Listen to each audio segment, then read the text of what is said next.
David Warner, célèbre acteur britannique, notamment réputé pour sa longévité, plus de 50 ans de carrière au cinéma, vient de s'éteindre à l'âge de 80 ans, comme on l'apprend ce lundi 25 juillet 2022. Il avait incarné de très nombreux personnages sur grand et petit écran, dont celui de Spice Lovejoy, le valet de Caledon Oakley, le fiancé de Rose qu'incarne Billy Zane, dans le film aux 1,8 million d'entrées réalisé en France, Titanic. Il est décédé ce dimanche des suites d'une longue maladie.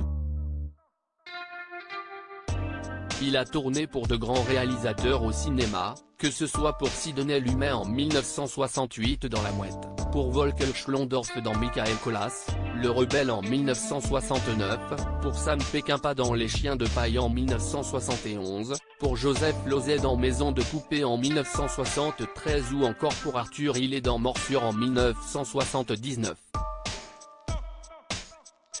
Sans oublier ses apparitions dans Tron en 1982, avec Jeff Bridges et Bruce Boxleitner, dans Star Trek V, L'Ultime Frontière, ou encore dans La Planète des Singes de Tim Burton en 2001.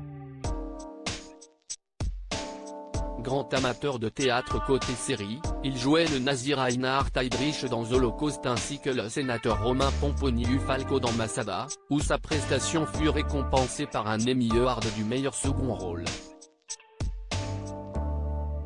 Il a également multiplié des seconds rôles dans des séries populaires telles que Les Enquêtes de Remington Steele, Pour l'amour du risque, Twin Peaks, Star Trek, La Nouvelle Génération, Arabesque ou encore Doctor Who. L'un de ses derniers rôles est celui de l'amiral Bloom dans Le Retour de Mary Poppins en 2018.